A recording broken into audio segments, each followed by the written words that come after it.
안녕하십니까. 안녕하십니까. 자, 옴니버스 코리아 김선혁, 장지호, 한종희의 대한민국 살펴보는 시간입니다. 오늘은 김선혁 교수님, 네. 어떤 내용일까요? 그 전에 우리 책이 나온 지 좀 돼서요. 책이 나왔네요. 네, 그 또 옴니버스 한번 코리아 나왔습니다. 그래서 여러 번 말씀드렸지만 이제 다양한 시각에서 우리 세 사람이 굉장히 다양한 이 관점을 가지고 있지만 그거를 이제 잘 버무려 가지고 나온 책이라서 새로운 시각을 많이 제공해 줄 수 있을 것 같습니다.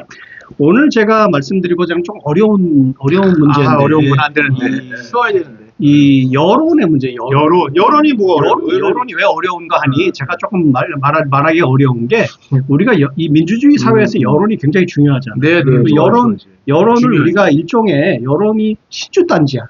신주단지처럼 여론을 순항하잖아요. 여론조사도 중요시하고 그다음에 뭐 국민들이 이렇게 생각한다. 그러면은 더 이상 얘기할 필요가 없고 그러니까 여론조사의 결과에 대해서 우리가 함부로 건드리지 못해요. 그러니까 국민들이 이렇게 생각한다면은 그거는 굉장히 건드릴 수 없는 이 일종의 성역이 되어버려요. 근데 저는 어떤 생각이냐면 여론이 지금 중요하지 않다는 얘기는 아닌데 민주주의 사회에서는 그 어떤 것도 성역이 되어서는 안 되지 않은가 그런 생각을 하거든요. 여론도 어떤 경우에 여론이라는 게 본질적으로 보면은 여러 사람들의 영향을 받아가지고 우리가 입장을 만드는 거 아니에요? 뭐 그게 근데 어쩔 때는 가짜뉴스의 영향을 받을 수도 있는 거고, 굉장히 편파적인 그런 정보의 영향을 받을 수도 있는 거고, 우리 다 생각하는 사람들이 상당히 다수의 사람들이 잘못 생각할 수도 있는 거 아니에요? 여론도 틀릴 수가 있는 거거든요. 근데 우리에게는 어떤 일종의 여론에 대한 종교적인 이 순항이 있는 것 같아서 너무 그렇게 하는 게 맞는가 하는 좀 의구심이 들어요. 이게 그 정당 후보들 무슨 뭐 저기 선거 때 나간 후보를 여론에 의해서 막 정하냐. 대통령 후보도 막 그렇지 않나요? 그럼요. 점점점 여론을 중요시하죠. 근데 그게 맞나? 그런 나라가 있어요? 미국도 그러나요? 뭐 그러는데 뭐 있긴 있죠. 예, 그렇긴 있지만 이 정당이 체계화된 데서는 아무래도 당원. 근데 우리는 당원 중심에서 점점점 일반 여론을 많이 강조하는 여론. 그게 조금 이제 근본적으로 그런 우리 조금 이제 우리 정치 토대, 다시 말하면 정당들의 그런 어떤 토양이 좀 약해. 사실은 앞에 다 민주다, 다 민주 좋은 말 다 붙이지만 실제로는 다 끼리끼리해. 어떤 그 헤지머니를 갖고 있는 한 사람의 어떤 그 영향력으로 해서 그냥 줄서기로 하고 좀 조심스럽고요. 그다음에 지금 김 교수가 말씀하신 대로 그게 이제 여론에 대한 어떤 지나친 신봉이 바로 중우 정치가 되는 거죠. 바보들의 목소리일 수 있다라고 하는 것입니다. 그래서 그럴 때일수록 요즘은 그게 굉장히 인기 없는 발언이 되는 거예요. 중우 정치를 얘기한다는 것 자체가. 그러면 안 되지. 특히 요즘은 이제 전문가도 중요하지 않아. 다 전문가거든. 다 전문가라고 생각을 하잖아요. 없어. 네.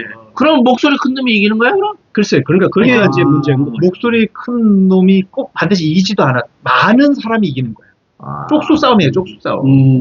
사람의 그 숫자 싸움이 된 거지. 그 숫자라는 게 여론이죠. 그러니까 그렇게 된 거기 때문에. 근데 이제 그렇게 된 이유는 저희가 보기에는 여론을 대체하는 대안이 있느냐는 거지.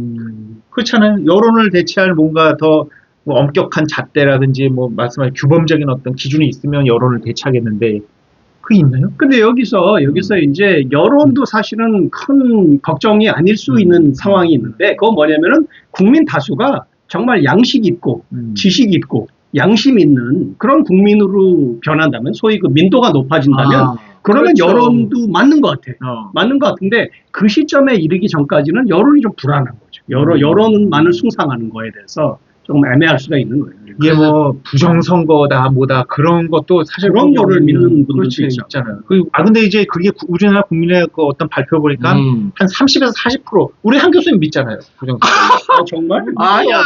내가 그래? 나는 부정선거를 나는 솔직히 이런 생각은 솔직히 해. 부정선거를 내가 믿는다라고 이 자리에서 말하기는 조금 어렵고 어쨌든 부정선거에 대한 어떤 시각들이 여러 가지 있잖아요. 한쪽에서는 계속해서 뭐 부정선거다라고 계속 얘기하는 측면이 있고, 그래서 거기에 대해서 법원에서 아니다라고 대법원에서 판결까지 났잖아요. 그런데 또 한편에서는 계속해서 그것을 조사를 계속 하라는 거예요. 그렇잖아. 그렇지. 예. 그 문제 제기는 계속 동의한다. 문제 제기 자체는 동의한다.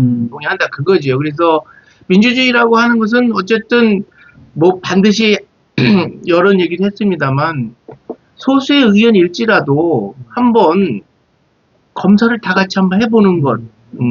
그래야지 좀 이렇게 합의점을 향해서 가지 않을까 그런 생각합니다. 하여튼간에 그 조사를 해보면 한 30-40%는 그런 부정선거 아, 굉장히 그래요? 높아요. 굉장히 높아요. 그러니까 뭐 그런 것도 많이 있지 않았습니까? 광우병도 있었고 무슨 뭐 맞아요. 여러 가지 음모론에 동조하는 그런 여론조사 해보면 여론의 질이 좋아져야 되는데 그러니까 항상 그 퍼센트가 있어요. 근데 그러면 그 퍼센트는 항상 무조건 딴소리 하는 거지. 무조건 딴소리 하는 거지. 그렇지. 그게 점점 이렇게 고정된 형태로 있을 경우에 그런 고정된 집단이 많으면 사실 민주주의가 힘들어요. 그렇죠. 그래서 그걸 저희가 그거에 따라가거나 자기 의견을 수정하면은 큰일 나는 줄 알아. 변절자다. 종교 집단이 여러 개 있는 거랑 마찬가지가 돼버리니까. 참 그래서 민주주의라고 하는 것은 쉽지 않은데 민주주의라는 것은 변화의 가능성을 늘 열어둬야 되는데 적응도 해고 우리 셋이 모여서 얘기를 해서 각자의 입장이 변할 수 있어야 민주주의가 가능한 거거든요.